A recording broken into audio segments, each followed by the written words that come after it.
lang and talagang very sentimental, emotional, and alam mo nakaka-nervous sobra. Sobrang bago pumunta dito talagang ninenervous ako. Sa stage pa lang, umakit kami.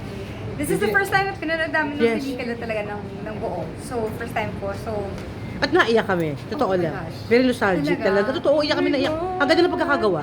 ang galing ni Boy too. I'm so proud. I'm so proud of my family dito sa Home Alone. Nung napanood mo siya, I mean, buong pamilya nandoon. Yeah, tapos ang Present. tagal namin magka-holding hands si Tita Nanay habang pinapanood.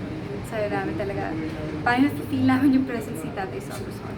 At you're hoping Nakakamiss maraming... si Mommy, si Daddy, alam mo yun, yung parang Diba? Totoo lang, diba? Ilang taon nandun ako noon, lagi sa iyo, diba? Yes, of course. Lagi tayo magkakasama noon, Yes, diba? What are the things you miss most about your Tito Dolphy? Oh my gosh, I think yung kada week namin taping na pag kung sino may problema sa amin, which is yung time na yun, lahat kami lagi, yun yung sinasama niya talaga. Yung isa din date niya kami, kasabay na bandos, pagka dinner break. Sa kung saan sang restaurant sa Morato. Yun.